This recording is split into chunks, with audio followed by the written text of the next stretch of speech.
What is a true fact that sounds like a conspiracy theory? Project Sunshine, in which the US government, in the wake of dropping atomic bombs on Hiroshima and Nagasaki, ordered a major study to better understand the effects of radiation exposure/nuclear fallout on the human body. So an international network of agents was recruited to locate recently deceased children and steal body parts from them to use for testing. Scary but very true. I'm an X-ray student and we talk about this a lot in class.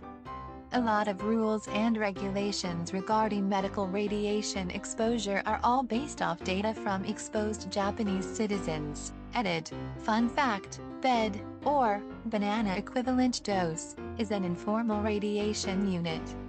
Bananas give off approximately 0.1 microsieverts of radiation and can be used as comparison when studying radiation exposure. Reddit admins have access to an infinite amount of gold. This is so that they can give gold to posts/comments they want to see rise quickly and in turn will promote content that Reddit wants advertisers to see.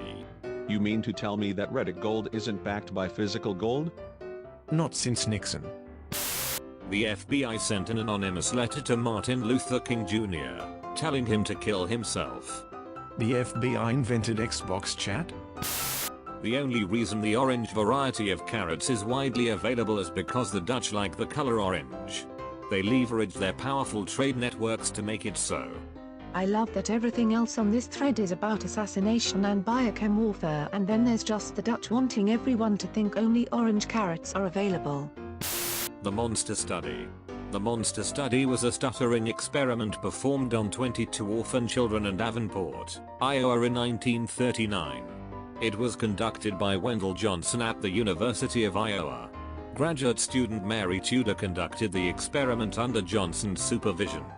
Half of the children received positive speech therapy, praising the fluency of their speech, and the other half, negative speech therapy, belittling the children for speech imperfections. Many of the normal speaking orphan children who received negative therapy in the experiment suffered negative psychological effects, and some retained speech problems for the rest of their lives.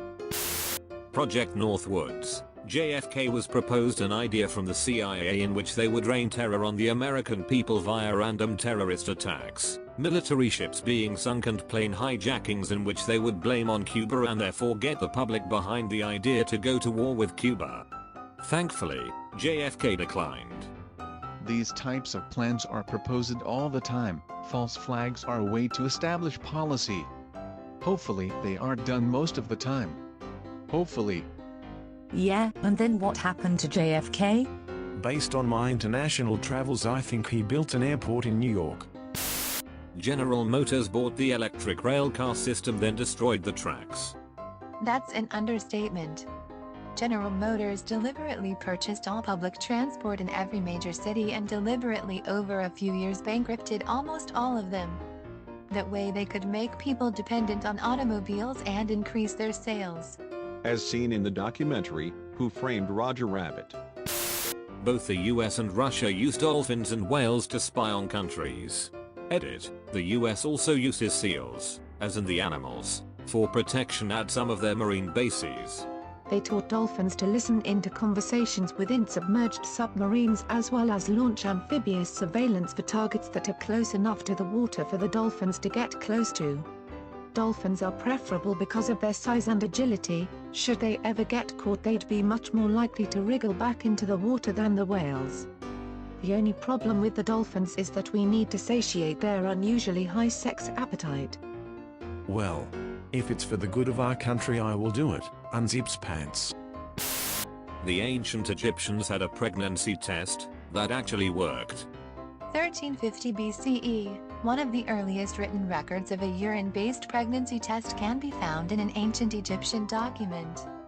A papyrus described a test in which a woman who might be pregnant could urinate on wheat and barley seeds over the course of several days. If the barley grows, it means a male child.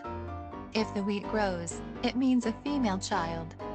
If both do not grow, she will not bear at all. Testing of this theory in 1963 found that 70% of the time, the urine of pregnant women did promote growth. while the urine of non-pregnant women and men did not. Scholars have identified this as perhaps the first test to detect a unique substance in the urine of pregnant women, and have speculated that elevated levels of estrogens in pregnant women's urine may have been the key to its success. Okay, but how did they discover this? Were they just like, I wonder if I'm pregnant, let me piss on my dinner and see if it grows? Some ladies may have discovered it after peeing in a garden. I'm sure it had to have happened several times over a period of years. Yeah, that makes more sense than my comment. The US government forcibly sterilized minorities until the 1970s. 25 to 50% of Native American women were sterilized between 1970 and 1976. Some women were told they couldn't receive welfare unless they were sterilized first. Some were told they would no longer receive health care if they refused. Some women were told that the procedure was reversible when it was not. Some women went to the hospital for something like a tonsillectomy and were given hysterectomies while they were unconscious. It's amazing to me that this isn't widely known. Project Acoustic Kitty. Basically, the CIA wanted to put microphones and transmitters inside of cats and use them to spy on the Soviets in the 1960s. It cost about $20 million and was a huge failure. Allegedly, the first attempt at this resulted in the cat running out into the street and getting run over by a car almost immediately. The US government pardoned hundreds of Japanese war criminals who did things that would have made Joseph Mengele blush, in exchange for their research on biological warfare that they conducted on live human subjects. It wasn't just as an exchange for their research. The entirety of the Japanese government or anyone remotely involved with administration of governmental functions was essentially guilty of war crimes. The amount of individuals who would have been imprisoned or executed would have caused larger post-war issues. It wasn't a win-win situation. Not really a conspiracy, but I recently read that the Department of Navy and DARPA released Tor to the general public, so people could create enough noise to mask the real agents who would need it. Turns out that if you control about 30% of the nodes, you can triangulate entry and exit connections. What do these words mean? The existence of Project MKUltra. Project MKUltra, also called the CIA Mind Control Program, is the code name given to a program of experiments on human subjects that were designed and undertaken by the United States Central Intelligence Agency, and which were, at times, illegal. Experiments on humans were intended to identify and develop drugs and procedures to be used in interrogations in order to weaken the individual and force confessions through mind control. It sounds like something right out of a dystopian movie. Mason, what do the numbers mean? Saddam Hussein was given the key to the city of Detroit. And he didn't even try unlocking it once. What a waste. In 1999, Russia killed 300 of its own innocent citizens and injured 1,000 more through a series of terror bombings of apartment buildings. The goal was to motivate public support for a war in Chechnya and to bring Vladimir Putin to power. It worked. Some of the perpetrators were caught red-handed by local law enforcement. After they were caught and identified as federal agents, the FSB said it had been a training exercise. The evidence is considerable and damning. Divulging details about the plan is also the reason Litvinenko was poisoned.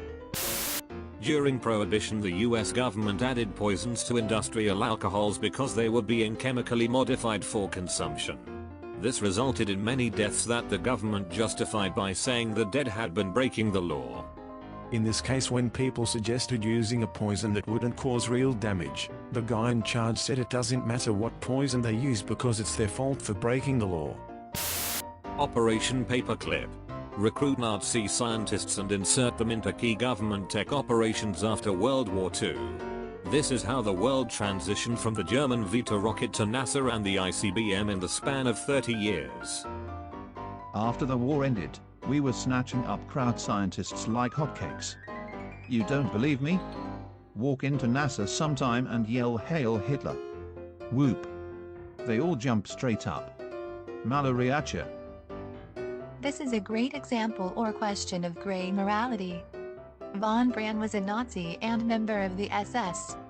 He at best took advantage of forced labor camps, and at worst, Well, look up some of the accusations. He was also one of the greatest minds in rocketry to ever live and deservedly gets a lot of credit for our successes in the space race, making big contributions in the development of Saturn rockets and Apollo program. He even achieved civilian and military honors. Just a good reminder that life isn't black and white. Remember the good and bad, but don't censor history. Please comment, "Go Gondola go," to help Gondola escape from the factory. Gondola thanks you.